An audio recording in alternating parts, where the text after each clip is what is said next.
Olá, irmãos, graça e paz a vocês, bom dia a todos. Estamos continuando o nosso módulo Revitalizar da nossa Escola Bíblica Dominical, classe de adolescentes. E conforme o pastor Gustavo já nos trouxe nas aulas anteriores, o objetivo é trazer um pensamento acerca do que é ser igreja, do que não apenas a igreja como a instituição, mas nós como igreja, né? E de que forma a gente pode contribuir para que a nossa igreja e instituição se torne o lugar de paz, de tranquilidade, um lugar que possa atrair pessoas, um lugar que possa trazer glória ao nome de Jesus. Isso é o revitalizar. É trazer nova vida, é soprar uma vida nova. É isso que todos nós esperamos, é isso que todos nós desejamos. E quando a gente pensa em trazer nova vida e trazer vida nova, quando a gente pensa numa igreja, é uma igreja agradável, uma igreja nova, uma igreja cuja vida exala através dos seus membros, exala através dos seus cultos, uma igreja em que ao entrar e ao sair você se sinta bem. Eu queria que você pensasse algumas coisas, eu queria refletir com vocês algumas coisas acerca disso. O que vem a ser uma igreja que lhe atrai, uma igreja que lhe traga intenção de visitá-la? Quando você entra na tua igreja, quando uma experiência religiosa, uma experiência de culto, ao entrar na igreja, o que você mais observa na igreja? O que você espera encontrar na igreja? Você começa a observar se as pessoas lhe deram as boas-vindas, se as instalações da igreja estão asseadas, estão limpas, se o nome da igreja, o nome que está estampado lá, o nome te estimulou a entrar, o nome te desestimulou a entrar, o nome foi um empecilho para que você entrasse na igreja. As pessoas dessa igreja se mostraram amáveis, acessíveis com você. As cadeiras estão confortáveis o suficiente, as cortinas estão num tom agradável, está criando um tema visual adequado entre cortina, cadeira, cor de púlpito e cor de fundo da parede. O som tem um volume agradável, o timbre está adequado às suas necessidades, à sua exigência sonora. O que você acha dessa pessoa que costuma sentar ao seu lado, dependendo da posição que você senta? Elas são as pessoas com quais você costuma ir à igreja? São as pessoas da idade certa para você? São pessoas da raça certa para você? São pessoas da classe social adequada para se relacionar contigo? Elas são pessoas como você? Uma sessão de avisos. Tem muito aviso no culto, isso torna incômodo para você, você acha que gasta muito tempo com aviso. As orações que são feitas no culto, elas são feitas de modo que envolvam a sua mente, de fato, que você consiga vivenciar o momento de oração, ela te envolve emocionalmente, a sua mente consegue te captar a oração. As músicas foram bem entoadas, foram bem tocadas, bem ministradas, o grupo desafinou, o grupo destoou em algum momento. A liturgia do culto, o que você acha da liturgia do culto? Ela é uma liturgia agradável, maçante, cansativa, é uma liturgia antiquada, é uma liturgia moderna, muito moderna. O momento das ofertas. O momento das ofertas é um momento bastante complicado, né? Nós não temos o costume de fazer apelos financeiros, mas assim, você acredita que o apelo financeiro tem sido feito da forma correta? Que os visitantes têm se assustado quando falamos de dinheiro na igreja? O sermão. O que você pensa do sermão? O sermão precisa ser relevante, o sermão precisa ser animador, o sermão precisa ser algo que motive o nosso coração e nos inspire a viver mais uma semana. A única coisa que a gente imagina do sermão, que a gente espera que ele seja curto, né? Na verdade, cada dia mais a gente espera que o sermão seja curto. O que nós esperamos quando nós entramos numa igreja? É pensando em essas e outras questões que o pastor Mark Dever escreveu este livro aqui. 9 marcas de uma igreja saudável. Talvez esteja invertida a imagem para você. E neste livro do pastor Mark Dever, ele nos demonstra, apesar de inúmeros anos de ministério pastoral e está intimamente integrado à igreja, quais são as marcas que levam o que uma igreja saudável carrega. Quais são aquelas marcas que, se você entrar em uma igreja saudável em qualquer lugar do mundo, você vai encontrar? Entre inúmeras marcas, quais são essas que nós podemos elencar como marcas que correspondem a uma igreja saudável? Então, este próximo bloco de estudo da nossa escola dominical vai tratar sobre isso. Sobre marcas de uma igreja saudável. E o livro que nós vamos tratar, o livro que nós vamos trabalhar, isso que eu mostrei para você, ele vai apresentar para nós 9 marcas de uma igreja saudável. Inclusive é o nome do livro, como eu já disse a vocês, 9 marcas de uma igreja saudável, pastor Mark Dever. A primeira marca de uma igreja saudável é a pregação expositiva, é o tema da nossa aula de hoje. A segunda marca dessa igreja é a igreja que possui uma teologia bíblica, que também a intenção é falar hoje. Não sei se vou conseguir concluir essa aula, mas a intenção é que a gente fale também da teologia bíblica hoje. Terceira marca, é uma igreja que vive o evangelho. Quarta marca, é uma igreja que carrega o entendimento bíblico do que é conversão. Tema muito importante. A gente pode até achar que é uma coisa que não tem muita relevância, mas uma igreja saudável precisa ter um entendimento bíblico de conversão. E a gente vai ver como isso influencia muito no dia a dia da igreja, na liturgia, no culto, na adoração a Deus, na honra do nome de Deus. O entendimento bíblico de evangelização. O que é evangelização? É só falar Jesus te ama, entregar o folheto, deixar a missão dos missionários? O que vem a ser evangelização? A gente precisa ter esse entendimento bíblico. Nós vamos entender aqui também. O entendimento bíblico de membresia da igreja. A gente tem uma sede, às vezes, de trazer todo mundo para ser membro da nossa igreja. Aí a gente faz uma assembleia, nós somos batistas, né? Nós fazemos uma assembleia e na assembleia a gente bate palma para todo mundo que quer ser membro, né? A gente, muitas vezes, pula alguns ritos, a gente esquece de observar algumas coisas que a Bíblia nos manda observar. Então, vamos entender qual é o entendimento bíblico de membresia na igreja. Falar sobre disciplina da igreja. O sétimo ponto de uma igreja saudável, a sétima marca de uma igreja saudável é uma igreja disciplinada. Vamos pensar no que vem a ser a disciplina da igreja. A oitava marca é o interesse pelo discipulado e pelo crescimento. Discipular pessoas e crescer deve ser uma marca de uma igreja saudável. E por fim, a nona marca é a liderança bíblica na igreja. Então são os pontos que nós vamos pensar, são os pontos que nós vamos estudar nas próximas aulas. São pontos que inevitavelmente irão compor uma igreja saudável. Mas o que é uma igreja saudável? Será que a igreja saudável é uma igreja que tem muita gente? É uma igreja que tem muito dinheiro? Uma igreja que tem muita riqueza? Uma igreja que tem muita qualquer coisa? Não, a gente vai observar que igrejas saudáveis podem ser grandes, podem ser pequenas, mas que são igrejas que se carregarem em si essas 9 marcas, no mínimo esses 9 pontos que nós estamos vendo aqui agora, serão igrejas efetivamente saudáveis sob o ponto de vista bíblico e protestante, como é o nosso segmento. Vamos lá? Pregação expositiva. Primeiro ponto que nós vamos tratar. Talvez você possa pensar o seguinte: eu não prego, Cassandra, eu não falo, nem aviso na igreja eu dou, então eu não preciso assistir essa aula. Meu irmão, talvez por você não fazer isso, você seja a pessoa mais importante desta aula. Por quê? Porque, apesar de muitos de vocês não pregarem, de repente a gente vê o pastor exercendo mais o ministério de pregação, um ou outro irmão pregando de vez em quando. Nós somos as pessoas que têm ouvido a pregação. Nós temos emprestado os nossos ouvidos para a pregação do Evangelho. E é por isso que nós precisamos compreender muito profundamente o que vem a ser essa primeira marca chamada de pregação expositiva. E o segundo aspecto é porque, eventualmente, você vai visitar igrejas. Não temos a garantia aqui de que todos nós iremos permanecer nessa igreja batista que nós hoje congregamos por muito tempo. Talvez a gente mude de cidade, talvez você resolva mudar de igreja. O importante é conhecer essa marca para ter a grande experiência com uma pregação genuína para uma próxima igreja que eventualmente você vier a encontrar, possua também essa marca. Nós somos acostumados com um padrão de pregação muito raso, muito simples.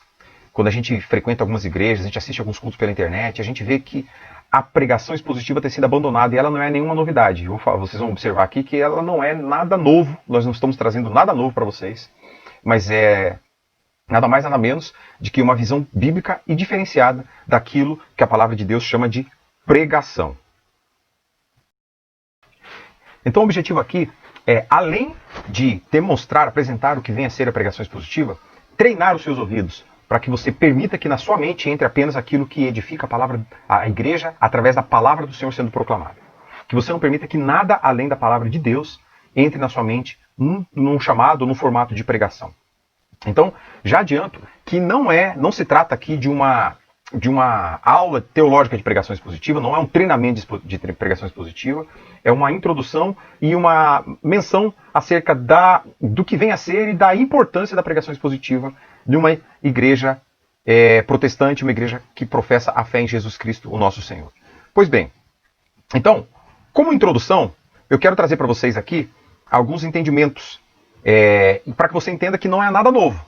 Ninguém está inventando a roda, não estamos construindo nada novo, nem uma teologia nova. Na verdade, e a grande verdade, é que a pregação expositiva ela existe desde que o Evangelho de Cristo entrou no mundo. É a forma de pregação apostólica, é a forma de pregação profética. Nós temos a pregação expositiva sendo vista no Antigo Testamento.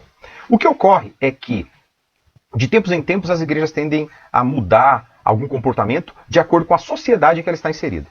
Então, o que ocorre é que muitas vezes as pessoas, ou por dificuldade, ou por dificuldade financeira em adquirir livros, ou por restrição ao ensino, ou até mesmo por falta de vontade, as pessoas abandonam a pregação expositiva e passam a trabalhar com outros tipos de pregação. Pregações que são mais fáceis de se fazer, mas que não são fiéis à palavra de Deus. É o que nós vamos observar. Ou seja, desde a igreja primitiva, a pregação do evangelho, a pregação da palavra de Deus é a centralidade da vida da igreja. Desde que nós temos isso na era da igreja, por isso que nós falamos da igreja primitiva, aquela igreja que iniciou-se a partir da era apostólica. Mas nós temos a história apostólica mostrando que a pregação do evangelho sempre foi o centro da vida da igreja. A vida da igreja não era ao redor de músicas, de canções, de ação social, não era ao redor de eventos sociais, não era ao redor de encontros, não era ao redor de retiros. A igreja vivia ao redor da pregação do evangelho. Quando nós vamos, na época dos puritanos, do movimento puritano, você vê, as pessoas carregavam os seus banquinhos de casa para ouvir a pregação do evangelho, e este era o seu culto. As pessoas que viviam na Genebra do século XVI, enquanto João Calvino pregava o evangelho, as pessoas ouviam o evangelho sendo pregados o dia inteiro. O método de pregação de João Calvino, além de ser uma arte expositiva, ele tinha uma pregação cíclica, porque a sua igreja em Genebra ficava no centro da cidade, era o centro comercial. As pessoas iam comprar comida, roupa, então elas entravam na igreja, ouviam a pregação, saía, ela comprava uma coisa, voltava na igreja, ouvia a pregação, e João Calvino gastou seus dias naquela cidade pregando o evangelho ciclicamente e seguidamente, né, terminava aquele sermão, ele reiniciava aquele sermão, terminava, ele começava de novo, para que todo mundo pudesse ouvi-lo. E as pessoas eram convertidas pelo poder do evangelho de Cristo. Então, desde que a igreja primitiva existe, desde que há evangelho, desde que a palavra de Deus ela é pregada expositivamente. Esta é a tarefa principal do pastor, pregar expositivamente a palavra de Deus. Essa é a tarefa fundamental, principal do pastor, pregar a palavra de Deus expositivamente. Olha só. Quando Paulo escreve a Timóteo, ele escreve na segunda carta de Timóteo, capítulo 4, versículo 2, a orientação de Paulo, ou melhor, a ordem de Paulo é: prega a palavra. Paulo não disse a Timóteo: prega aquilo que o seu coração falar sobre a palavra. Paulo não disse a Timóteo: prega o que você enxerga no mundo. Paulo não falou para Timóteo assim: prega a correção moral que você tem no seu coração. Prega as suas convicções pessoais. Pregue a sua moralidade. Pregue a sua ética. Paulo não disse isso a Timóteo. O que Paulo disse foi: pregue a palavra. É um princípio que, se viesse de gerações e gerações, ele teria chegado até nós com a mesma orientação: pregue a palavra. E essa palavra é a palavra revelada de Deus. Então nós temos uma ordem bíblica: pregue a palavra. Por quê? Porque Deus prometeu agir por intermédio do seu Espírito através da pregação da palavra. Deus não tem nenhum compromisso com a palavra do pregador. O compromisso de Deus é com a pregação da palavra dele, revelada nas Escrituras. Olha só, Romanos 10, 17 nos diz: de sorte que a fé vem pelo ouvir, e ouvir a palavra de Deus.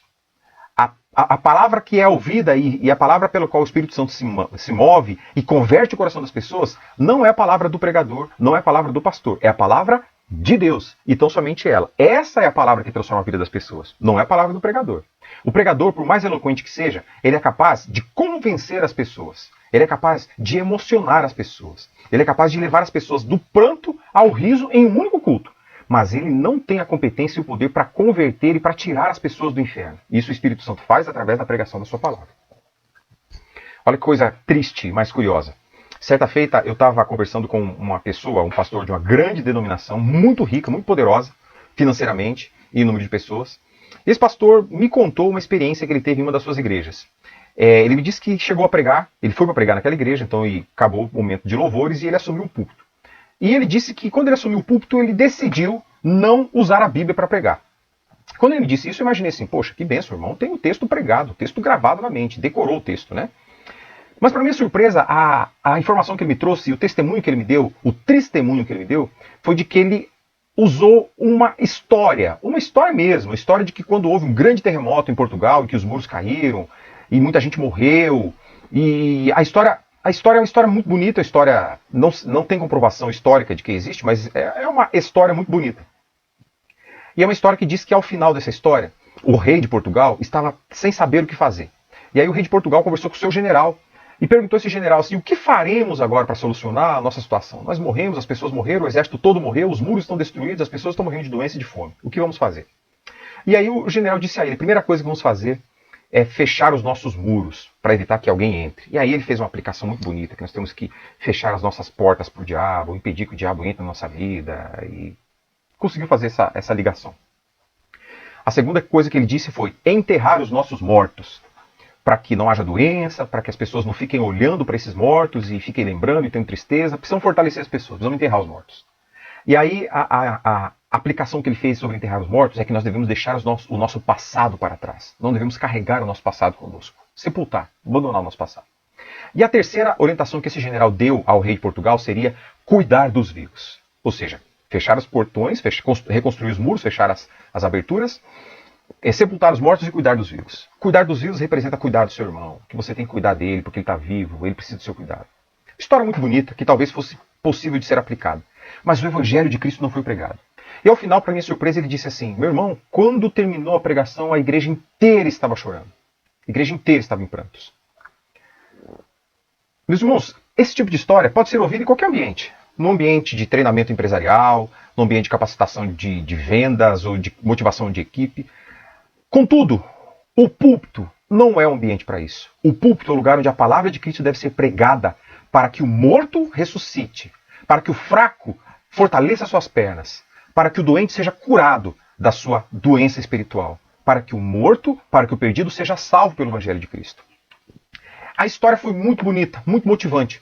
Tocou o coração das pessoas, mas nenhuma alma foi salva por essa história. Por quê? Porque o evangelho de Cristo não foi pregado. A orientação, a ordem de Paulo, prega a palavra. O mesmo Paulo que disse a Timóteo, pregue a palavra, ele disse aos irmãos de Roma, da igreja de Roma, a fé vem pelo ouvir e ouvir a palavra de Deus, não a palavra do pregador. Priorizar a pregação expositiva é conduzir a igreja ao crescimento espiritual. Quando um pastor prega expositivamente, quando a igreja tem um púlpito expositivo, essa igreja cresce espiritualmente. É uma igreja que se torna madura, cujos membros tornam-se crentes maduros, não suscetíveis por qualquer vento de doutrina, e não apenas doutrina, mas também as volatilidades da meninice de uma fé infantilizada. É aquele cristão que não vai abandonar a igreja por qualquer coisa. É aquele cristão que não vai virar o bico por qualquer coisa. É aquele crente que não vai reclamar porque o som da igreja está alto, porque o ar-condicionado está gelado, porque o irmão sentou do meu lado, porque eu não sei o quê, porque... A igreja se torna madura. Esse tipo de problema se torna secundário, porque as pessoas estão sentadas ali não para sentir a temperatura do ar, porque o evangelho que está sendo pregado é tão intenso que eu congelando ou eu pegando fogo, eu não vou sair daqui. Porque é aqui que eu quero ficar, porque o evangelho está sendo pregado aqui. Esse evangelho está me tirando do inferno, esse evangelho está curando as minhas feridas. Então, quando um púlpito é expositivo numa igreja, essa igreja é conduzida ao crescimento espiritual.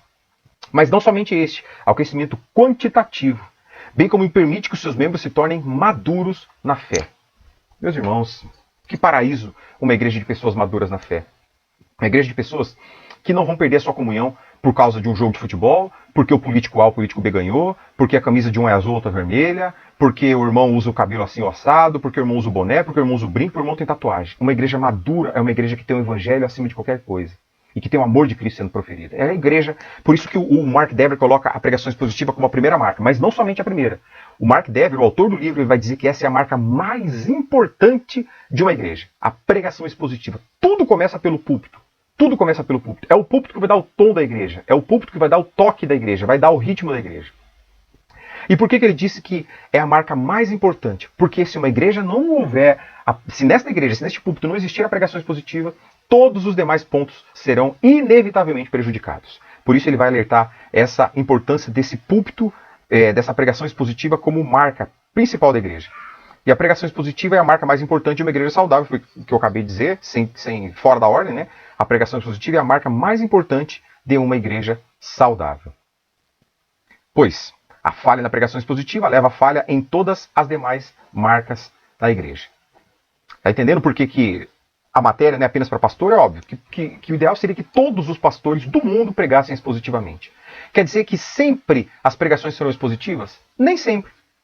Nós podemos utilizar tipos de pregação temática ou tópica em eventos especiais, como por exemplo, culto de ceia, como por exemplo, Natal, Páscoa, são eventos que exigem, por conta da sua natureza, ainda mais para nós, são eventos muito caros para a nossa fé cristã, que seja exposto o evangelho naquele período. Contudo, ainda que, diante de uma pregação de tema, vamos pregar sobre a Páscoa, então a pregação será sobre a Páscoa. Essa pregação será expondo um texto bíblico e jamais falando das intenções e do coração do pregador. Algumas definições breves sobre sermão expositivo. Essa primeira definição é do autor, Mark Dever, pastor da Igreja Batista do Capitólio, nos Estados Unidos, uma igreja que tem 142 anos de existência, uma igreja que é do século XIX, 1800 e alguma coisa. E esse homem tem a responsabilidade de conduzir esta igreja. Então Mark Dever diz que um sermão expositivo pega o ponto principal de uma passagem na Escritura, torna o ponto principal do sermão e aplica-o à vida de hoje. Olha que coisa. Para um cara como ele é muito simples falar isso, né? Mas na verdade o método, a pregação expositiva não é um método. Né? Quem pensa que é um método, não é um método, é um pensamento. A gente vai ver daqui a pouco que a pregação expositiva é uma filosofia da homilética, é uma forma de ver a Bíblia, uma forma de ver o Evangelho. Mas ele diz que no sermão expositivo se encontra o ponto principal do texto. Depois de identificar esse ponto principal, este ponto será a passagem principal do sermão. Será o foco principal do sermão, de onde vão derivar todas as divisões do sermão. E ao final se aplica aos dias de hoje. Segunda definição que eu trago é do pastor Haddon Robinson. É um escritor norte-americano que há muito tempo escreve sobre pregação expositiva. Então ele diz que a pregação expositiva, olha, ele vai complementando, tá? A pregação expositiva é a comunicação de um conceito bíblico derivado e transmitido por meio de um estudo histórico, gramatical e literário. Estudo. Então aí nós já conseguimos entender a dificuldade de muitos pastores brasileiros em trabalhar com pregação expositiva e se recusar a vê-lo, porque exige estudo, exige tempo. Então, é um conceito bíblico derivado transmitido por meio de um estudo histórico, gramatical e literário de uma passagem em seu contexto. Está falando de teologia bíblica, em seu contexto atual, no seu contexto em que foi escrito. O Salmo 23, quando diz que o Senhor é meu pastor e nada me faltará, primeiro tem que entender o que Davi quis dizer com aquilo, lá, nos dias dele, e não transportar para cá sem pensar nisso. Continuando, o qual o Espírito Santo primeiro aplica a personalidade e experiência do pregador por meio dele aos ouvintes. Então aqui ele acrescentou uma informação àquilo que o Mark Dever disse. Ele disse o seguinte, que a pregação expositiva, uma vez que o pregador estudou esse texto, ele compreendeu o que esse texto quis dizer através dessas diversas interpretações históricas, gramaticais e literárias, esse texto será antes aplicado à vida do pregador. Antes do pregador aplicar isso à igreja, à congregação, isso vai mudar a vida do pregador. E depois ele vai levar aos seus ouvintes. Mais duas breves definições. Essa é de J.I. Parker. Ele diz que a pregação cristã, ou seja, a pregação expositiva, é a atividade em que Deus mesmo, olha, ele está falando do próprio Deus, em que Deus mesmo, através de um porta-voz, o pregador, traz a uma audiência, nós, a igreja, uma mensagem de instrução e direção acerca de Cristo. Parker está dizendo aqui que a pregação expositiva é o próprio Deus pregando através de uma pessoa, através de um porta-voz, a sua palavra, a sua mensagem de instrução e direção acerca de Cristo. A pregação expositiva tem essa capacidade, que é reproduzir a fala do próprio Deus nas suas escrituras, e tão somente explicá-la. Por isso que a gente vê a pouca influência do pregador. Outros modelos de pregação têm uma influência muito grande do pregador. A Bíblia pouco fala e o pregador muito fala. A pregação expositiva não. A Bíblia fala muito e o pregador fala muito pouco. E a última definição que eu trago é de um pastor conhecido nosso, pastor Michel Augusto. Ele é pastor da Igreja Batista Reformada de Brasília, portanto da nossa denominação, brasileiro. Te trouxe 3 definições de 3 norte-americanos, então aqui 2 norte-americanos e um inglês. Então aqui nós temos um pastor brasileiro e batista nacional, muito identidade nossa, muito identitário conosco, e um homem que já esteve na nossa igreja. Pastor Michel Augusto, ele é doutorado em pregação expositiva, é doutor em pregação expositiva pela Universidade de São Leopoldo, no Rio Grande do Sul. Ele já esteve pregando conosco na nossa igreja algumas vezes. E eu pedi para ele, pastor, dá uma definição bem simples, porque eu preciso da definição simples para transmitir no culto. Ele me falou, Cassandro, diga o seguinte, pregar expositivamente é fazer o povo mergulhar num cenário dramático. Dramático, que ele está dizendo, não de triste, mas de fazer com que aquelas verdades bíblicas sejam vivas na vida da audiência, na vida que ele está ouvindo. De modo que eles entendam, vejam, vivam a grande cena, em toda a sua profundidade, altura e largura, e comprimento da redenção de Cristo em toda a Escritura. Então o pastor Michel está falando para nós que pregar expositivamente é dar uma visão 3D para aqueles que estão ouvindo, para que a pessoa possa entrar naquele universo bíblico, enxergar, ver as cores, sentir o cheiro, sentir o gosto daquilo que está sendo dito e vivenciar essa experiência bíblica através da pregação do Evangelho. Mas é uma coisa que dá muito trabalho. Teve um pastor brasileiro que foi participar de um seminário na Inglaterra com o reverendo John Stott sobre pregações positivas. E nesse seminário, o reverendo John Stott disse a todos os seminaristas lá que ali estavam, de que para um pastor fazer um bom sermão expositivo, ele levaria pelo menos 30 horas de estudo bíblico para conseguir fazer uma pregação de 1 hora expositivamente. E ao término desse evento, o pastor procurou o reverendo John Stott e falou: reverendo, quando o senhor disse que é necessário ao menos 30 horas para se preparar um estudo, uma pregação expositiva, o senhor está falando aqui no contexto inglês, né, europeu, que tem apenas um culto. Eles têm um culto, o culto padrão de culto europeu é o culto que acontece no domingo de manhã. Não tem esse monte de culto que nós temos de segunda a sexta. Muitas igrejas têm cultos duas vezes a semana. Inclusive, essa semana eu vi uma igreja que tem 20 cultos numa semana. Já falo disso. Então, ele falou: reverendo, como é que um pastor latino-americano que mora no Brasil, que muitas vezes tem que trabalhar para trazer o sustento à sua casa, vai conseguir pregar, gastar 30 horas para fazer um sermão, sendo que ele tem que pregar 3, 4 sermões numa semana? E aí o reverendo John Stott disse a ele assim: meu irmão, triste, mas eu preciso lhe dizer, estude 30 horas para um sermão e todos os demais peça perdão a Deus. Ou seja, ele estava dizendo da importância e da responsabilidade de pregar o Evangelho. Que um homem que não tira um tempo para estudar esse Evangelho, para esse Evangelho mudar a sua vida antes, fazer isso diretamente à igreja é um pecado e precisa ser perdoado. Isso que o reverendo Stott estava dizendo. Meus irmãos, quando eu falo de igreja que tem 20, tem 30 cultos na semana, eu até mandei para um grupo de amigos esses dias, passei na frente de uma igreja e tirei a foto. Uma placa na igreja, na frente da igreja, um adesivo. 20 cultos semanais naquela igreja. Todos os dias com 3 cultos e eu acho que o domingo tinha 4 cultos. Meus irmãos, é impossível se pregar, eu não digo nem expositivamente, mas é impossível se pregar biblicamente 20 vezes na semana. Esse pastor não vai ter tempo para preparar esse sermão, não vai ter tempo para orar em cima desse sermão, para meditar nesse sermão e para trazer à igreja aquilo que tem que ser trazido. Por conta disso, até para a finalidade de arrecadar muito dinheiro, as pessoas não vão investir na pregação expositiva, ele vai querer pregar o que vem na sua cabeça. E no Brasil tem essa pregação diferente, né? Essa pregação do que vem na cabeça, que chama-se de inspiração, mas enfim. Então, a pregação da palavra é algo muito sério. É algo que deve ser visto com uma grande importância. Quando nós vimos o que as pessoas procuram na igreja, nós vimos de tudo. Conforto, segurança, amizades, relacionamentos. Mas o que as pessoas menos procuram nas igrejas é a pregação expositiva. Tanto é que conversava com um outro amigo, e ele dizia que ele é de uma igreja histórica, assim como a nossa, né? Nós somos batistas, então batistas, presbiterianos, congregacionais, luteranos, metodistas, são igrejas históricas, não são igrejas aventureiras que surgiram agora. Ele disse que na sua igreja eles estavam assustados, porque estavam recebendo muitas pessoas que vinham de igrejas neopentecostais. Pessoas que passaram a vida em igrejas neopentecostais. Neopentecostal, para você que não sabe talvez, exemplo de igreja neopentecostal. Mundial do Poder de Deus, Internacional da Graça de Deus, Universal do Reino de Deus, milhares de igrejas sem nome, que não usam a Bíblia como referência de fé e prática, e que tem como finalidade pregar um outro evangelho que não é o de Cristo. Então essas pessoas chegam às igrejas históricas, e muitas delas que hoje adotaram a pregação expositiva, as pessoas ficam embasbacadas, ela ouve a pregação com a boca aberta, falando: meu Deus, eu não acredito que isso está na Bíblia e nunca me disseram. Por quê? Porque a pregação expositiva é quando a gente apresenta a Deus às pessoas. As pessoas elas são visitadas por Deus através da sua palavra, quando essa palavra é efetivamente pregada. Bom, vamos adiante que tem bastante coisa. Portanto, o que é a pregação expositiva então? Pregação expositiva é um contraponto a outras formas modernas de pregação. Por que formas modernas? Porque a pregação expositiva é uma filosofia de pregação bíblica, desde os tempos proféticos, onde nós vemos profetas se levantando diante de reis dizendo: assim diz o Senhor. Isso era pregação expositiva. Era Deus que tinha trazido essa pregação, essa mensagem ao profeta. O profeta estava entregando essa mensagem ao rei.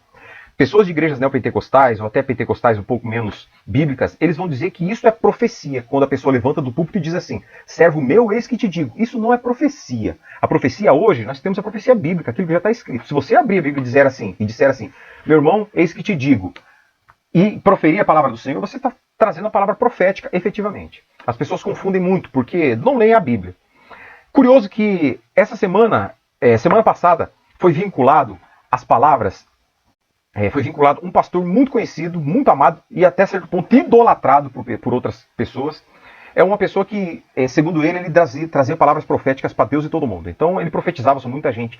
E para o seu desgosto, ele profetizou para a deputada Flor de Lis. E ele deu uma profecia muito emocionada para aquela mulher.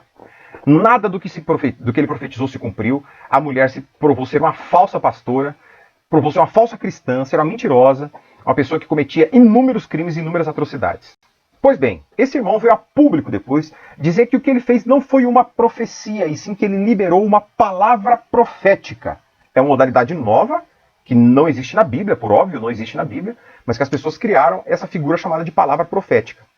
Ele lançou essa palavra profética de bênção na vida dessa pastora. A prova de que a tal palavra profética não acontece é que a mulher se mostrou uma criminosa. E dentro em breve vai ser inevitavelmente presa. Ou seja, cada vez que a palavra de Deus é pregada, esta é a palavra profética. Essa é a profecia do Evangelho. Quando Deus é pregado, a sua palavra é pregada. Independente da boca de quem estiver pregando. Pois bem, então a pregação expositiva é um contraponto a essas formas modernas de pregação que não valorizam a palavra de Deus. Quais são elas? Na realidade americana, que é a realidade do autor, do Mark Dever, ele chama de pregação tópica ou pregação temática. Na nossa realidade brasileira, nós temos outras formas de pregação que são piores que a pregação tópica e temática. Que é a pregação, podemos definir assim, né? Não existe, ela não é sistematizada, não tem nem doutrina sobre ela, né? Não tem nada na teologia que fala sobre ela, mas a gente pode entender que aquela pregação chamada de inspirativa, a pregação revelacional, a pregação de improviso. Essa é a pregação muito em voga no Brasil. Você vai chegar à igreja, dependendo do que você for, eu espero que depois da experiência que você teve na nossa comunidade, em especial depois de ouvir esta aula, você se recusa a emprestar os seus ouvidos para esse tipo de pregação. Mas tem muita gente que entende ser piedosa. E isso soa espiritualidade. Soa espiritualidade. É aquela pessoa que durante a ministração de louvor, aquela pessoa se senta ali e começa a folhear a Bíblia. Folheia e procura na Bíblia alguma coisa para falar. E depois que terminou o louvor, ela está com a sua pregação pronta. Ou então a pessoa que sobe ao púlpito sem saber o que vai dizer e na dependência do Espírito. A gente ouve muito isso e soa muito espiritual isso. A gente que, talvez se você não conheça muito a Bíblia, você vai achar que isso é até espiritual. A pessoa subir no púlpito e falar assim, eu não sou que nem esse bando de gente incrédula que fica lendo, estudando a Bíblia em casa e quer vir aqui pregar. Eu ouço o Espírito falar diretamente comigo. Mentira. Mentira, não cai nisso. É óbvio que, vez por outra, pela misericórdia do Senhor e pelo amor dele às ovelhas que ali estão, o Senhor pode usar esse tipo de pregação para abençoar algumas pessoas. Mas essa não é a regra. O que o Senhor nos orienta é que nós devemos estudar. É o que a palavra de Deus, é o que Paulo vai dizer a Timóteo, que deve pregar a palavra. Paulo vai dizer que aquele pastor que se debruça sobre o estudar o Evangelho é digno de dupla remuneração. Olha só. Então, o padrão é estudar antes de pregar. É estudar, é orar, é clamar, é buscar a Deus através de oração, mas através também da leitura da palavra, dos estudos sistemáticos do que vai ser pregado. Pois bem, a pregação expositiva é também uma postura de submissão às Escrituras. É quando o pregador se submete à vontade de Deus revelada na palavra de Deus. Por quê? Porque a pregação tópica é um tipo de pregação que o pregador não se submete à palavra de Deus. Ao contrário, ele submete a palavra de Deus à sua vontade, como nós vamos ver daqui a pouco. É um resgate a um dos motes, a um dos lemas da Reforma Protestante, que é o solo Escritura. Se eu digo que somente as Escrituras têm valor na minha vida, eu estou dando um contraponto àquilo que a Igreja Católica utilizava como outras referências, a vontade do Papa, os éditos da Igreja, os decretos da Igreja. Eu estou dizendo não.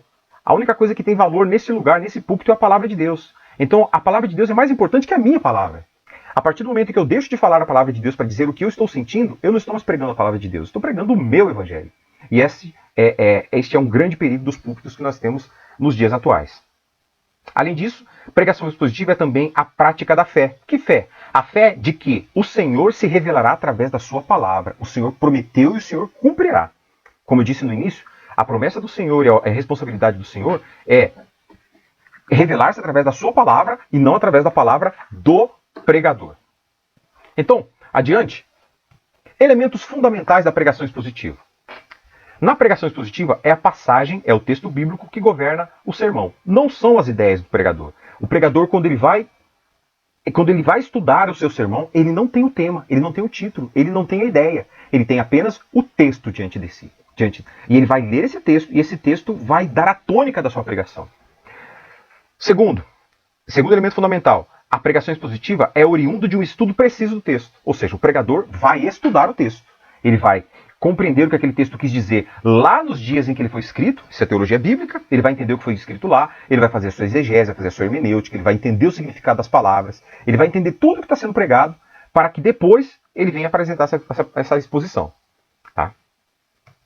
Ele é aplicado primeiro ao pregador. Antes do pregador desenvolver as aplicações para a igreja, ele vai desenvolver essas aplicações na sua vida. É por isso que a pregação expositiva é tão importante, porque antes de transformar a vida da igreja, ela transforma a vida do pregador.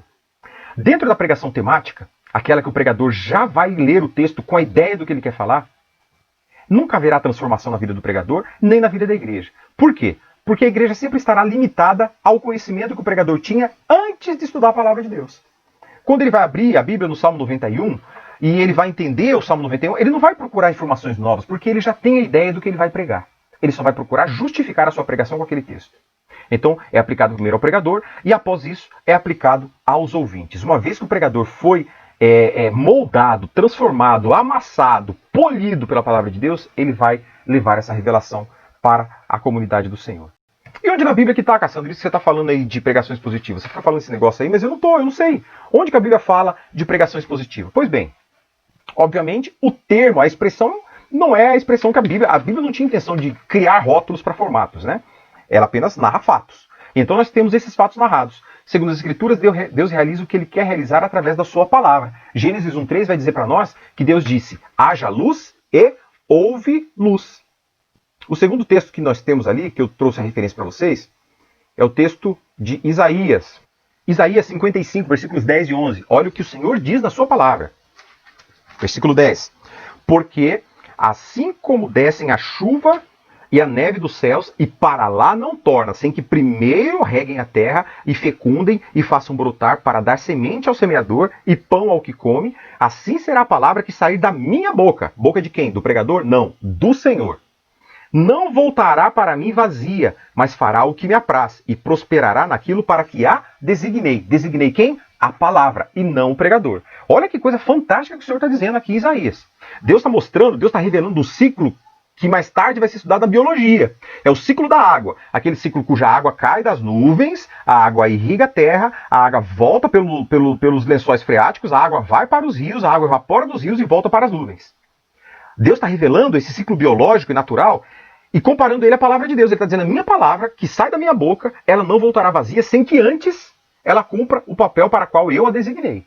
Então o Senhor está falando da palavra dele e não está falando da palavra do pregador. Isso é muito importante que a gente relembre. Muitas vezes o pregador sobe ao púlpito achando que ele tem o poder, achando que porque ele está usando a Bíblia, ele vai ter o poder de converter as pessoas. Não, não vai conseguir, é impossível. Isso compete exclusivamente a Deus. E o último texto, Atos 12, 24, que diz assim, entretanto, a palavra do Senhor crescia e se multiplicava. Barnabé e Paulo, cumprida a missão, voltaram de Jerusalém, levando consigo João, apelidado Marcos. Olha só, ele não está falando aqui que o pregador aumentava, que o pregador crescia, ele fala que a palavra do Senhor crescia e se multiplicava. Por que ele está dizendo isso? Ah, mas a palavra, isso aqui é um livro, ele é inanimado, ele depende que a gente leve ele de um lugar para o outro. De fato, o livro depende da nossa mobilidade. A gente precisa pegar o livro e colocar no lugar. Se a gente molhar o livro, ele estraga. Se a gente jogar no fogo, ele queima. Acontece que esse livro contém a palavra do Senhor. Este livro é escrito por palavras proferidas pelo Senhor. Ainda que nós queimemos este livro, a palavra do Senhor não será queimada. Ainda que nós queimemos este livro, joguemos ele na água, ele pode se esfarelar, mas a palavra do Senhor não será esfarelada. Por quê? Porque a palavra do Senhor é viva. Ela produz vida. Ela tem essa competência de produzir vida. E não a palavra do pregador.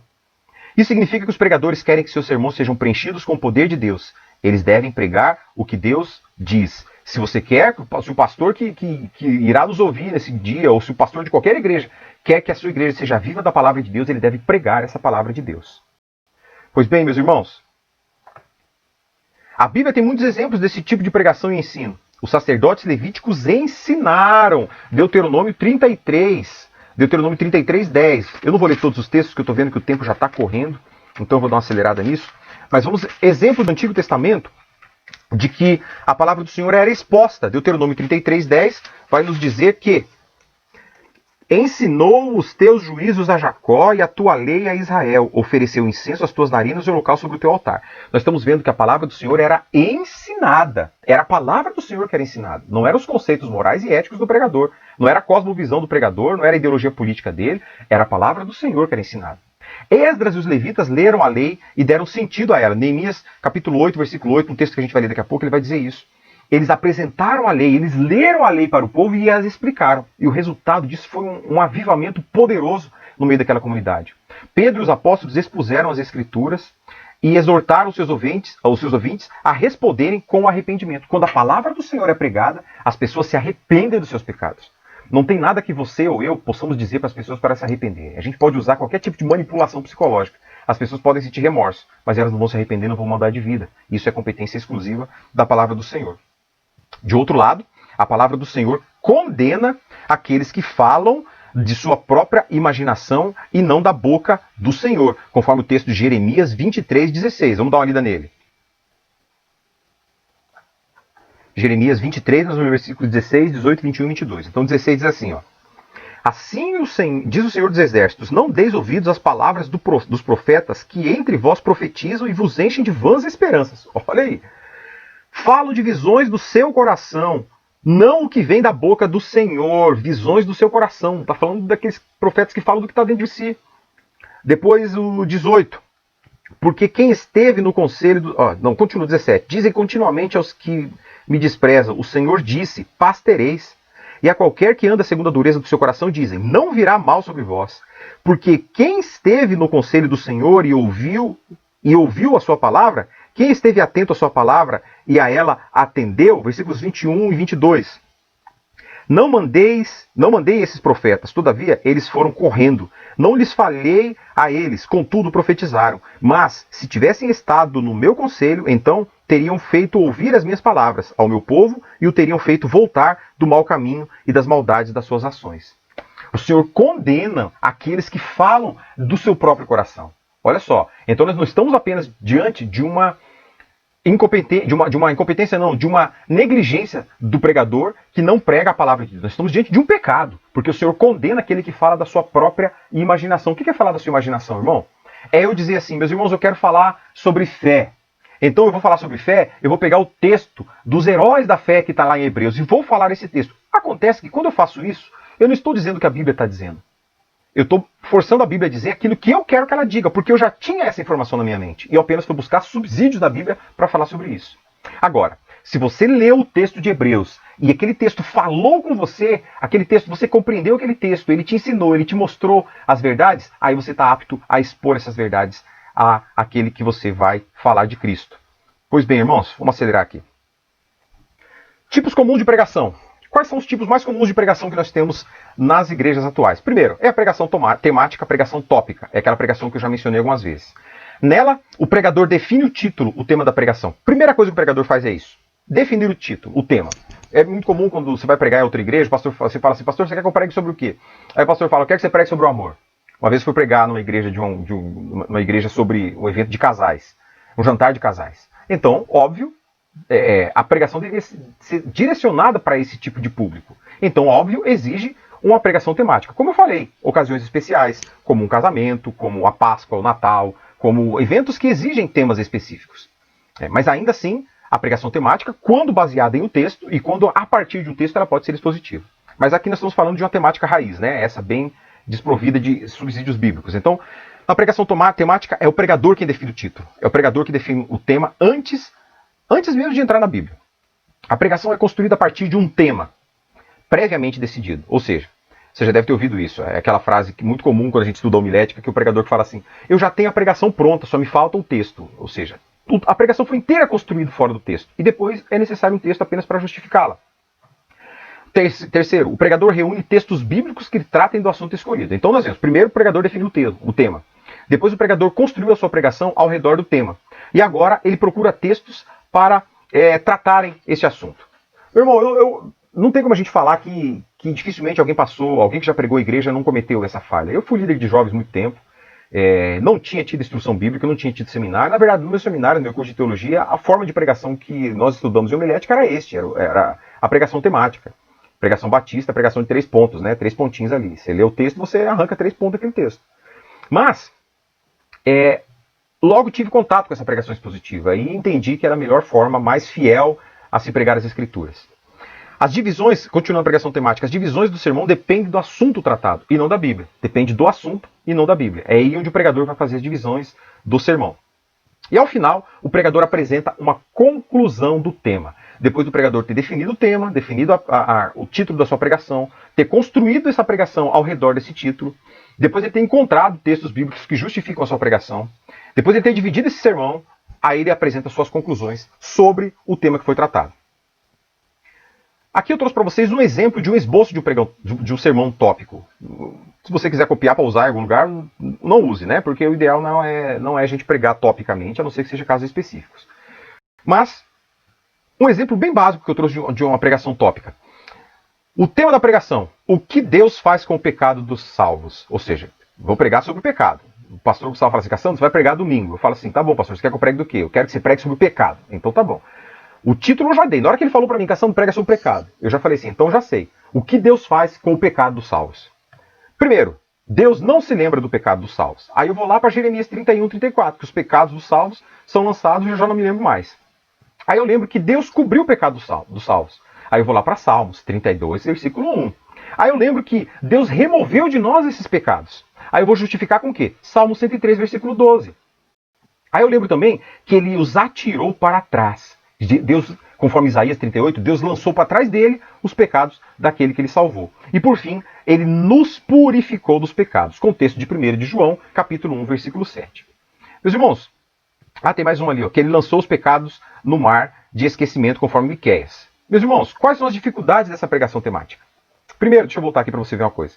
Observe que a gente está vendo cada tópico deste variado, oriundo de um texto separado. Meus irmãos, o próximo marca de uma igreja saudável é a teologia bíblica. Na teologia bíblica a gente vai entender que cada tipo de livro, cada tipo de literatura tem uma forma de ser lida. Cada literatura bíblica tem uma forma de ser. Você não lê um texto profético do mesmo jeito que você lê uma carta, do mesmo jeito que você lê uma poesia, do mesmo jeito que você lê um texto apocalíptico. São formas de leitura diferentes, formas de compreensão diferentes. Então, cada texto, quando Jeremias fala de pecado, ele está dizendo uma coisa. Quando o salmista poeticamente fala do pecado, ele está falando outra coisa. Quando o João escreve a sua carta e ele fala sobre o pecado, ele está falando de outra coisa. Quando Miqueias, o profeta menor, escreve sobre o pecado, ele está dizendo outra coisa. Então não tem como utilizarmos dessa forma sem ensinarmos às pessoas o que cada uma dessas pessoas está dizendo sobre o pecado. Seria muito possível e muito mais bíblico um pregador sair da sua pregação e falar assim, vamos falar sobre o pecado a partir da perspectiva do profeta Miqueias. Então se faz uma exposição bíblica sobre os pecados lançados nas profundezas. Então sim, vai entender o que o profeta quis dizer, vai procurar o que o contexto bíblico quis dizer naquele tempo, como isso pode falar para nós hoje, vai permitir que aquela palavra molde o coração do pregador e depois vai entregar esse sermão para a igreja. Quais são os problemas, as dificuldades de interpretação, as dificuldades de utilização do sermão tópico?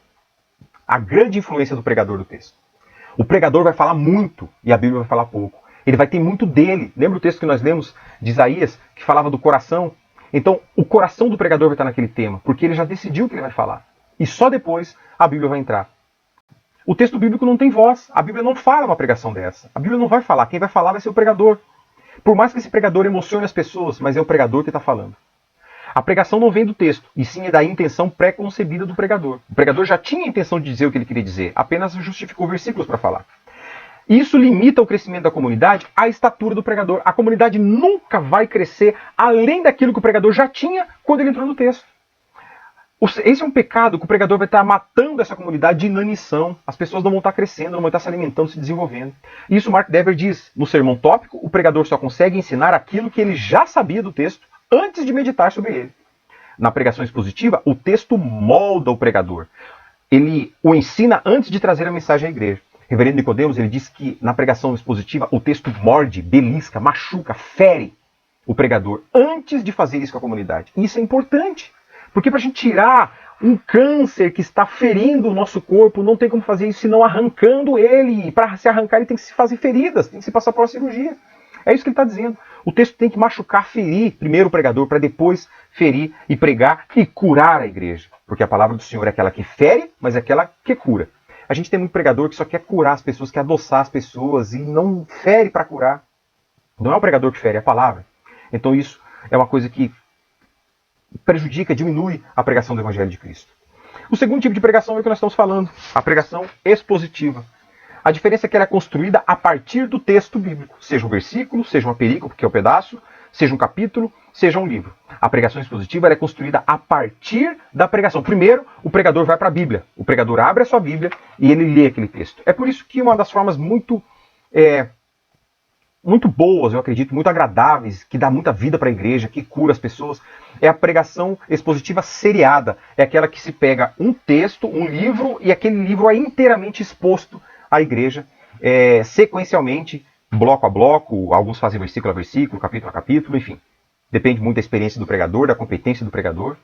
Mas eu entendo ser essa uma das formas mais justas, honestas de levar o evangelho àquelas pessoas que estão ali sentados para ouvir.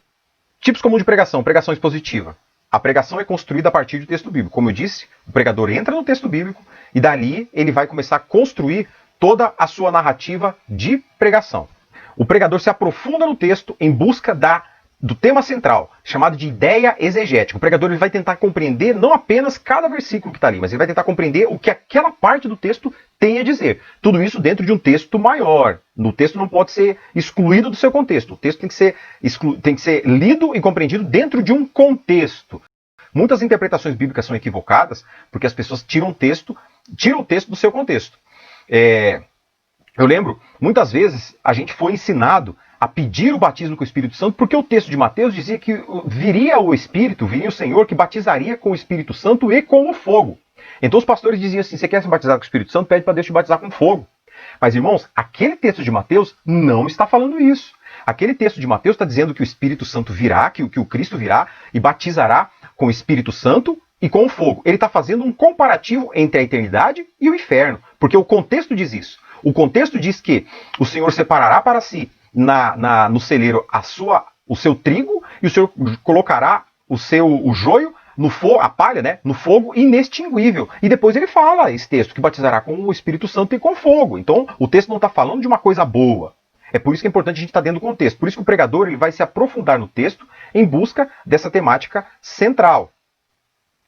As divisões do sermão são extraídas do texto e não da ideia do pregador. Lembra que na pregação tópica, a divisão do texto vinha já da definição do pregador? Aqui não. As divisões do sermão são extraídas do texto. Ao final, o pregador desenvolve aplicações práticas a partir do tema central. As aplicações não serão a partir das ideias que foram extraídas, mas a partir desse tema central que foi desenvolvido a partir do estudo e da leitura da palavra. E por último, o que nós temos? O título da pregação. Olha como é diferente. O título da pregação é definido após a construção da pregação. O pregador construiu toda a pregação, ele estudou, ele fez tudo. Depois, a última coisa que ele vai definir é o título da sua mensagem. Enquanto na pregação tópica, é a primeira coisa a ser decidida. O pregador ele apenas entrega a palavra de Deus. O texto bíblico fala muito mais do que o pregador. E o Mark Dever faz no seu livro uma comparação muito interessante. Ele vai lembrar dos correios, né? Talvez a maioria dos jovens não sabe nem o que é um correio. Só quando faz compra lá do AliExpress e recebe a coisa em casa. Mas antigamente, bem antigamente, no tempo de alguns irmãos, as pessoas escreviam cartas, que eram papéis, que eram escritos, colocavam dentro do envelope e mandavam para outras pessoas. E tinha a figura do carteiro, aliás, ainda existe, né? O carteiro é a pessoa que recebe aquela carta e entrega aquela carta. Nesse aspecto, ou aquele que vai pregar a palavra, é simplesmente o carteiro. Ele não tem a liberdade de abrir aquela carta e dizer para a pessoa quais são as suas impressões sobre aquele texto. Ele não vai manipular aquela mensagem. Ele vai entregar a mensagem. Nós somos aqueles que entregamos a mensagem. Nós não manipulamos e nós não falamos de nós. Apenas entregamos. Pouca influência do pregador no texto. Aqui está o esboço de uma pregação expositiva. Vamos lá. O texto que eu utilizei de exemplo para fazer esse esboço é o texto que está em Eclesiastes 1, versículo 1 a 3. É um texto que eu usei até de referência para fazer um devocional. Devocional não é pregação expositiva, tá? Então eu usei esse texto para devocional e eu peguei esse mesmo texto para dar um exemplo de esboço de pregação expositiva. Então, o tema da pregação seria a ilusão da vida sem Deus. Como iludem-se aqueles que pensam poder viver sem Deus? O versículo é Eclesiastes 1, 1 a 3. Como eu cheguei a esse tema? A partir do final do texto. Depois que estava terminada a pregação, que eu já tinha mastigado, engolido isso tudo, tirado, extraído aquele sumo, que eu entendi que essa seria adequada para a minha ministração. Quais seriam os pontos abordados? A vida sem Deus é uma vida somente, é uma aparência de vida. Viver sem Deus é aparentar estar vivendo. É o texto que Eclesiastes vai dizer do versículo 1. Deixa eu abrir rapidinho aqui para a gente lembrar. Eclesiastes capítulo 1. Palavra do pregador, filho do rei Davi, rei de Jerusalém. Vaidade das vaidades, diz o pregador. Tudo é vaidade. Que proveito tem o homem de todo o seu trabalho que se afadiga debaixo do sol? Então ele está utilizando aqui uma palavra chamada rebel, ou rabel, que diz assim, que é uma aparência. É como se fosse um vapor, como se eu soltasse um vapor aqui na sua frente e eu tentasse pegar esse vapor. Não conseguiria pegar, porque em substância não existe.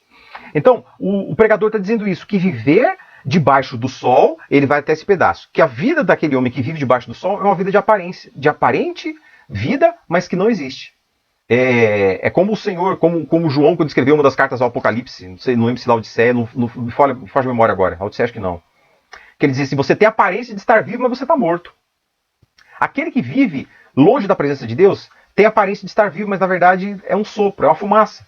E quando ele fala, se afadiga debaixo do sol, ele está fazendo um contraponto com o capítulo 4, onde ele vai dizer que aquelas pessoas que vivem debaixo do sol e aquelas pessoas que vivem debaixo da providência de Deus. São dois tipos de pessoas. Aqueles que são salvos e vivem por Cristo, vivem debaixo da providência de Deus. Aqueles que não vivem por Cristo, vivem debaixo do sol, longe da providência de Deus.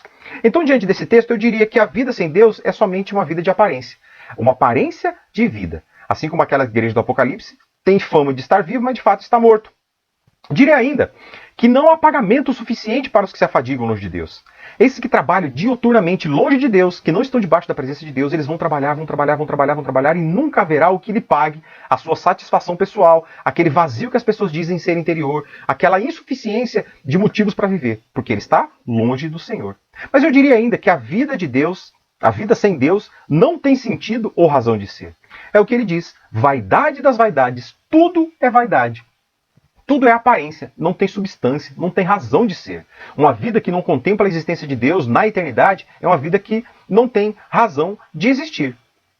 Uma vida que será sempre vazia, fútil, abandonada.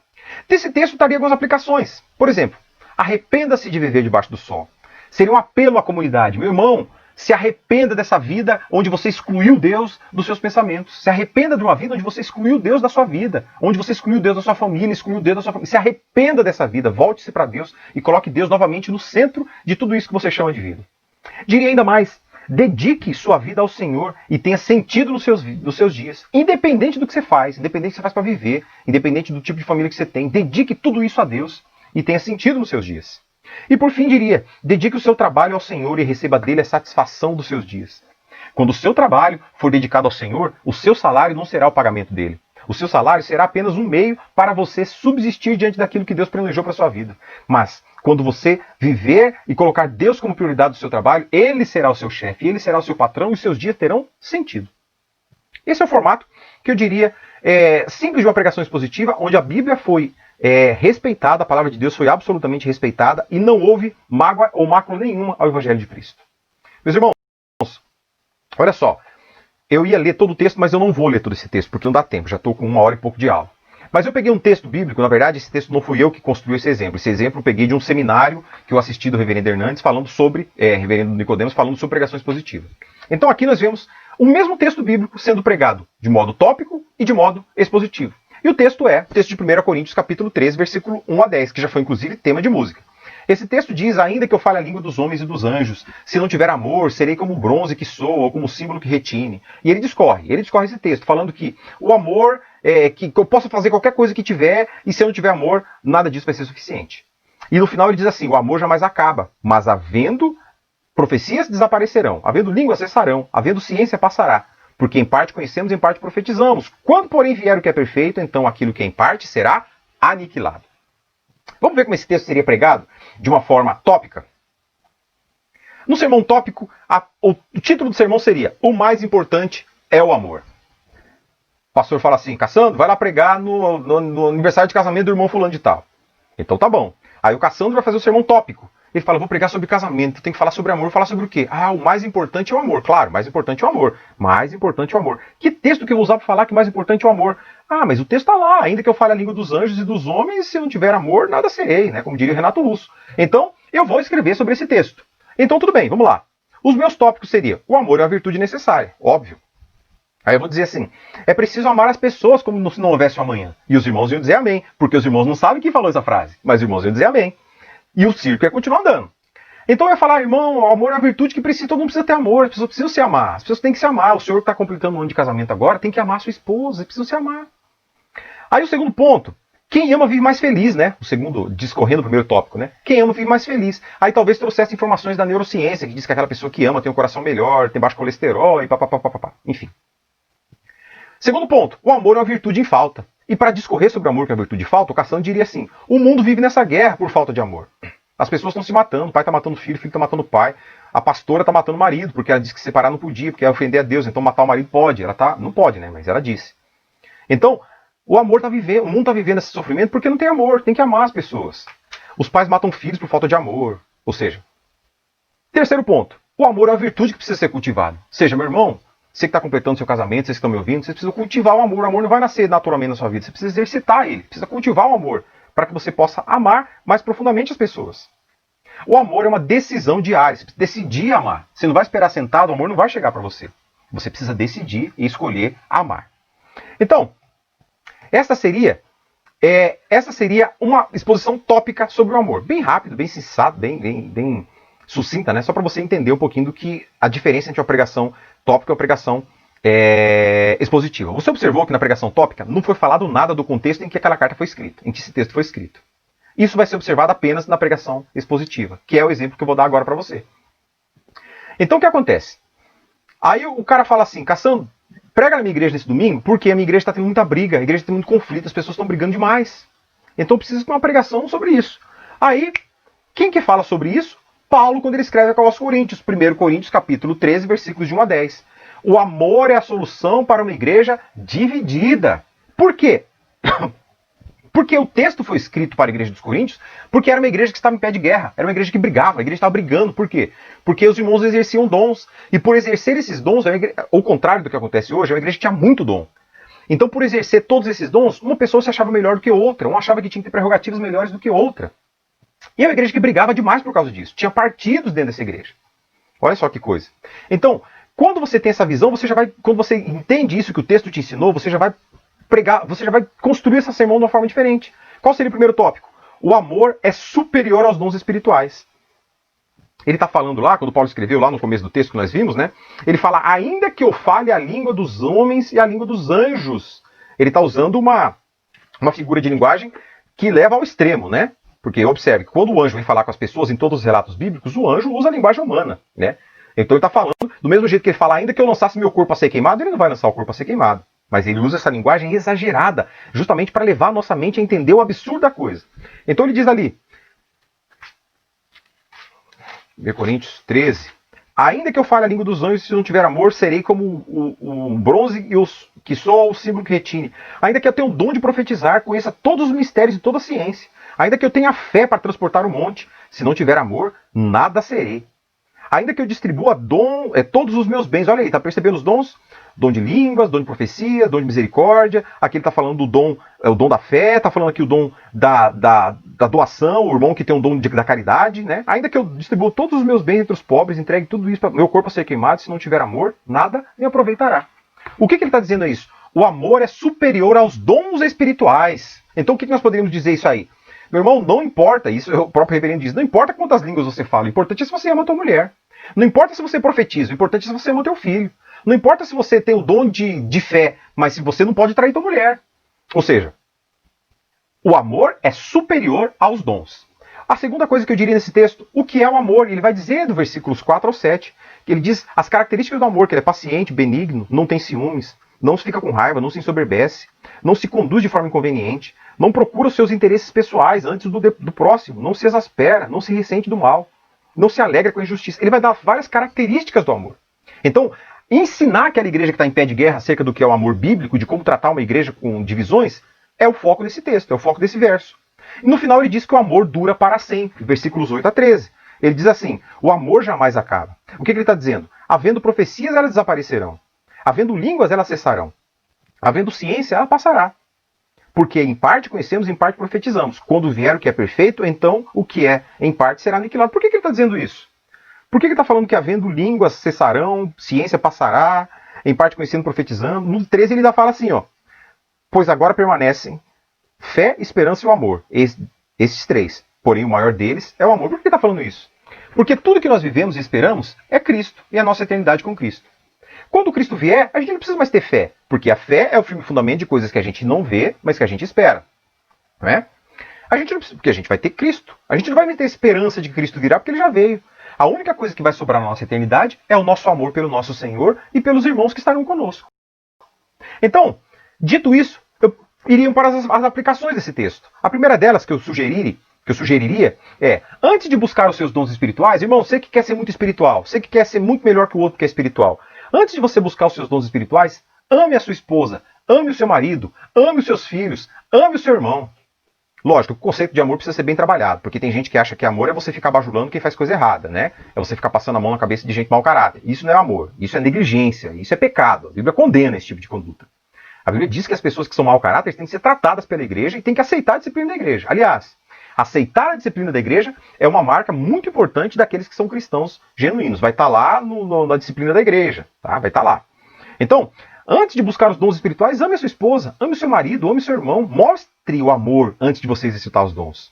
Antes de buscar o avivamento, ame o seu irmão. Mais uma vez, muitas vezes a gente fica clamando, Senhor, manda o avivamento, aviva a tua obra, Senhor. Aviva a tua obra, mas eu sou um cara que eu estou cheio de ódio, eu quero matar o irmão, eu tenho ódio das pessoas. Antes de buscar o avivamento, antes de ser cheio do Espírito, antes de querer ser cheio do Espírito, ame as pessoas. Por fim, ame, pois o amor é a única coisa que será levada para a eternidade. Olha só, você não vai falar em línguas na eternidade, você não vai profetizar na eternidade, você não vai ter dom de fé, você não vai ter dom de misericórdia, você não vai ter nada disso, você vai ser capaz de amar. Então, diante disso, ame, pois o amor é aquilo que será levado para a eternidade.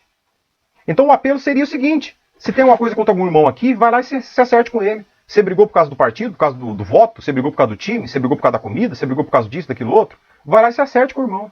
Mostre que o dom que você exerce é um dom dado pelo Senhor. E se conserte com o seu irmão e o ame. Então, essas são as diferenças que nós temos nesses estilos de sermão. E caminhando para o final. Por que a pregação expositiva é tão importante? Porque ela coloca a palavra de Deus no centro da vida da igreja. A palavra de Deus volta a ser o centro da vida da igreja. Não é o culto, não é a música, não é o louvor. Não são as cadeiras confortáveis, não é o ar-condicionado, não é o fundo bonito, não é a parede bonita, não é o perfume, não é o banheiro, não é o berçário, não é o lenço umedecido, não é. A palavra de Deus volta a ser o centro da vida da igreja. Neemias 8, de 2 a 3, eu iria ler esse texto, mas não vai dar tempo. Esse texto está dizendo que quando o povo começou a reconstruir a nação de Israel, quando o povo estava na reconstrução dos muros e precisava restabelecer o culto, Neemias trouxe de volta o culto. Esdras trouxe de volta o culto. Neemias reconstruiu os muros e Esdras reconstruiu o culto. Então nós temos ali as pessoas de 6 horas da manhã ao meio-dia ouvindo a leitura da palavra de Deus feita por Neemias, feita por Esdras, ouvindo a pregação da palavra de Deus, a pregação expositiva. Esses homens liam a lei do Senhor e todos os demais que estavam com ele ajudavam as pessoas a compreenderem essa lei do Senhor. Irmãos, não tinha música, não tinha berçário, não tinha recepcionista, não tinha ar-condicionado, não tinha cadeira acolchoada, não tinha cheirinho para deixar a igreja bonita, não tinha coreografia, não tinha solo musical, tinha pregação. Aquelas pessoas se levantaram 6 da manhã, aliás, 6 da manhã já estavam diante de Neemias para ouvir a pregação do evangelho e ficaram até o meio-dia ouvindo a lei ser exposta, ser pregada. Ouvindo Esdras ler a lei e as pessoas explicavam o que tudo aquilo significava. Qual foi a consequência disso? Pessoas se arrependeram, pessoas voltaram para Deus, pessoas voltaram para o evangelho que havia sido pregado a eles sobre quem era Deus. Por que isso foi feito? Olha só, a leitura pública de um texto, na era em que o texto foi escrito, ela servia para duas coisas especiais. A leitura de acordos. A leitura que era pública era a leitura de acordos entre nações. As leituras de acordos eram feitas constantemente. Para quê? Periodicamente, não constantemente, periodicamente. Para que os mais velhos lembrassem do acordo que havia sido feito com a nação vizinha. E para que os mais jovens conhecessem e respeitassem aquele acordo. Esse princípio motivou Esdras a ler aquele texto, a lei do Senhor, em voz alta, exposição bíblica, e explicar para aquelas pessoas, para que os mais velhos lembrassem de quem era Deus e para que os mais jovens conhecessem o Deus de Israel. Então essa é a competência da pregação expositiva. Fazer as pessoas lembrarem-se de quem é o Deus que as salvou e fazerem as outras conhecerem o Deus que nós estamos salvando. Por que ela é importante? Porque é pela palavra de Deus que nós temos vida. É a palavra de Deus que dá vida. Quando o Senhor escreveu Quando o Senhor profetizou a Ezequiel, a palavra que o Senhor disse é o seguinte: profetiza a estes ossos e diga-lhes, ossos secos, ouçam a palavra do Senhor. Deus não disse a Ezequiel, ossos secos, ouçam a palavra do profeta, ouçam a palavra do Senhor. Assim diz o Eterno soberano sobre esses ossos. Farei o Espírito entrar em vocês e vocês terão vida. E assim o Senhor fez. Porque foi outro motivo pelo qual a exposição bíblica é importante. Porque foi pela sua palavra que Deus criou tudo o que existe. Gênesis 1:3, o Senhor disse, haja luz e houve luz. Ou como vai dizer alguém, e haja luz. O Senhor disse isso, pela sua palavra, pelo poder da sua palavra. Foi pela palavra do Senhor que Deus criou um povo. Não foi isso que Deus disse a Abraão, lá em Gênesis 12? Sai da tua terra, do meio da tua parentela, para um lugar que eu vou te mostrar.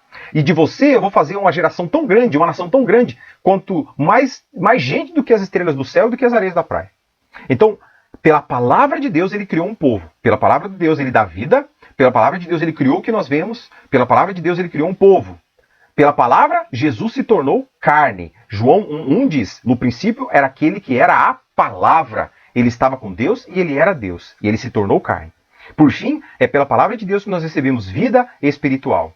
Romanos 10:17. Consequentemente, a fé vem pelo ouvir a mensagem. Que mensagem? A mensagem ouvida mediante a palavra de Cristo. Irmãos, é muito sério isso, porque muitos pregadores se sentem tentados a oferecer algo. O pregador muitas vezes acha assim, eu tenho algo para dar para as pessoas. Meus irmãos, se o algo que nós temos para dar em um púlpito não for a palavra do Senhor, não vai gerar vida. Pode gerar emoção, pode gerar companheirismo, pode gerar envolvimento social, pode gerar engajamento, mas não vai gerar vida. E a igreja não está para gerar engajamento, envolvimento social, não está para gerar esse tipo de coisa. A igreja do Senhor existe para gerar vida. E é para isso que a palavra do Senhor nos foi concedida pelo próprio Deus. Terminando, por que a pregação expositiva é importante? É pela palavra que Deus nos santifica.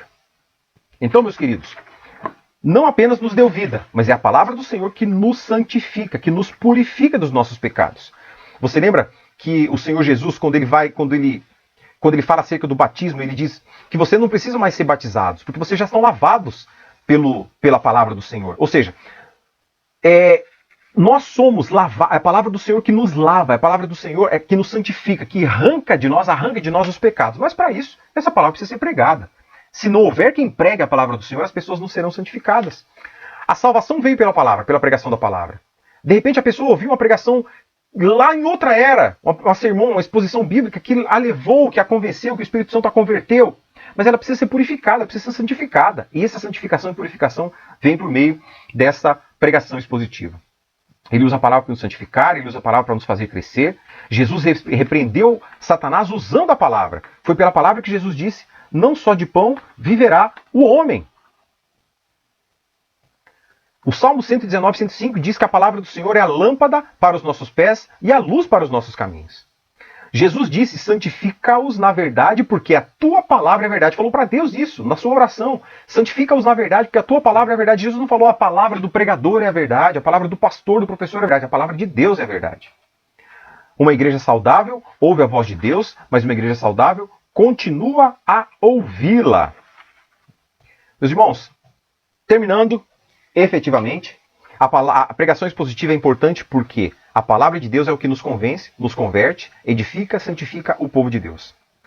A pregação que faz do ponto principal do texto o ponto principal do sermão, faz com que a vontade de Deus governe a igreja e não a vontade do pregador. Olha que coisa importante. Nós temos no Brasil hoje, e no mundo inteiro, igrejas que têm donos. Igrejas que não são submetidas, cuja sua liderança não é submetida a ninguém. Igrejas que têm donos. É a igreja que tem um dono. O ministério do pastor fulano de tal. Tem a foto daquele pastor na igreja.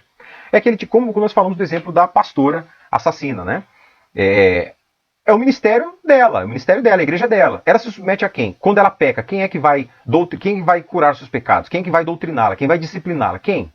Ninguém, porque ela é dona da igreja. Pessoas que vivem desse formato, igrejas cuja pregação é aquilo que vem do coração do pastor, igrejas que são formadas de discípulos do pastor. As pessoas são moldadas ao formato do pastor e não ao formato da igreja. A igreja cuja pregação é bíblica, as pessoas são moldadas à palavra de Deus, moldadas à Bíblia. A pregação expositiva revela a vontade de Deus para a igreja, não a vontade do pregador. Isso é muito importante. É a vontade de Deus que precisa ser revelada. Lembra-se quando João Batista avistou Jesus, ele disse para os seus seguidores: eis o Cordeiro de Deus que tira o pecado do mundo. Ele apontou para Jesus e disse: este é o Cordeiro de Deus que tira o pecado do mundo. A responsabilidade do pregador é apontar para Cristo e não para si. Quando o pregador prega da sua mente e do seu coração, ele está fazendo discípulos para si e não para Cristo. Ele está transformando pessoas à sua imagem e não à imagem de Cristo. E a sermão expositiva aponta para Cristo e as pessoas tornam-se semelhantes a Cristo. A pregação expositiva molda a igreja à pessoa de Cristo e não à pessoa do pregador. Meus irmãos, perdoem pelo tempo, passei um tanto aí do previsto, mas o tema é muito rico. E tenho certeza que nós não falamos aqui, eu não falei aqui tudo o que poderia ser dito e tudo que deveria ser dito para a gente ter uma visão mais ampla. Mas se posso dizer algo para finalizar essa aula é o seguinte: priorizem ouvir pregações expositivas. Priorizem isso. Não é um método, não, como eu disse, não é uma caderneta, não são passos, mas é uma forma de respeito, é uma filosofia de respeito ao olhar para as Escrituras. É saber que eu não sei nada e eu não posso nada sem que o Senhor me revista do seu poder e da sua palavra. Então, por isso, eu vou entrar na sua palavra e ver o que o Senhor quer falar com a igreja através da sua palavra. E simplesmente transmitir isso para aquela comunidade. Então, ouça pregações expositivas. Há inúmeros expositores bíblicos na internet. E deixe o Senhor falar com você. Permita que a palavra de Deus fale com você. Resista à tentação de ouvir pessoas que querem apenas adocicar o seu paladar, trazer um conforto para a sua alma. Isso não transforma a vida das pessoas, isso não amadurece as pessoas, isso não coloca pessoas aos pés de Cristo e não torna pessoas discípulas do Senhor. Isso apenas infantiliza, nos torna bebês, nos torna crianças mimadas, que não estão aptas para viver em um mundo tenebroso como este mundo que nós vivemos. E que o Senhor abençoe a sua vida e o Senhor encha o seu coração da sua palavra e da fé que vem do ouvir a palavra de Deus. Que o Senhor te abençoe e te dê um domingo abençoado. Que logo mais à noite nós possamos cultuar ao Senhor e ouvir um bom sermão expositivo que há de falar conosco, há de nos confrontar, há de nos ferir, mas ao mesmo tempo há de nos colocar aos pés de Cristo e nos trazer a cura. Deus te abençoe, meu querido, em nome de Jesus, e até mais.